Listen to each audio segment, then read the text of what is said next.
Enhance vision. Empower life. Vision Care. The Food Safety Unit of the Ministry of Health confirmed on the 4th of March that a stock of unrefined coconut oil imported into the country by 3 companies contained a high percentage of a strong carcinogen called aflatoxin. When the issue was first exposed, the representatives of the country's Traditional Coconut Oil Manufacturers Association, as well as some political representatives, alleged that the 13 containers were cleared and released from customs. However, the Customs Department explained that the containers had only been released for storage at the importers' warehouses while awaiting quality inspection reports.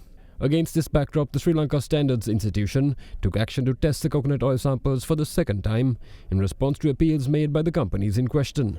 The samples were taken from unrefined oil stocks stored in the company warehouses. Following this, the Sri Lanka Standards Institution announced that for the second time, the unrefined oil imported by Ali Brothers Private Limited, Edrisinghe Edible Oils and Katana refineries have been found to contain high levels of the carcinogenic substance.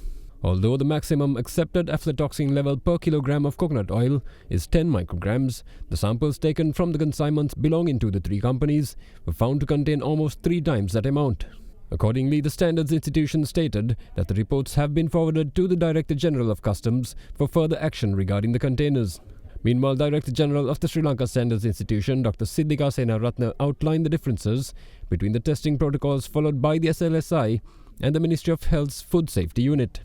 Dr. Senaratne stated that the Health Ministry's Food Safety Unit gives its recommendations after a single test, whereas the SLSI offers the choice of a second test for an importer if the sample fails the first test.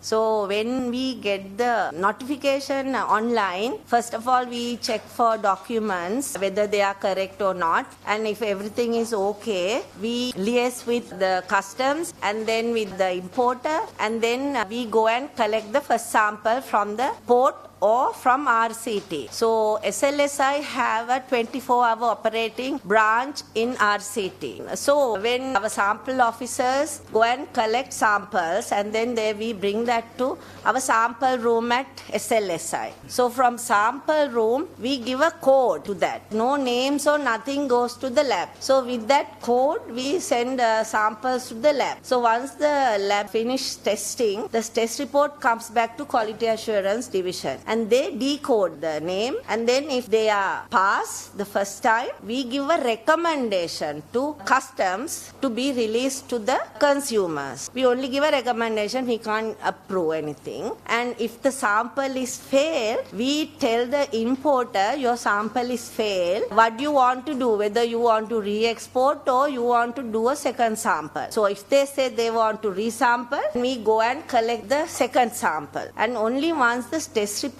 comes, we inform the customs. We give a recommendation. If it is failed, we say to re-export. If it is passed, we said you can release to the consumer. But the thing is, there is a difference between the way we do it and the way Ministry of Health does it. Ministry of Health, they only do random samples. They don't check each and every consignment. Whereas SLSI for 48 food items, that has been regulated by the Import-Export Controller, and through that we have to check each and every consignment. We can't skip. The Health Authority give the recommendation based on the first sample. Whereas SLSI, we wait till the second sample to give the recommendations. Now from the health, they appeal for the second sampling, whereas with us they just ask, because WTO regulations we had to adhere. So because of that only we had to do the way we do it.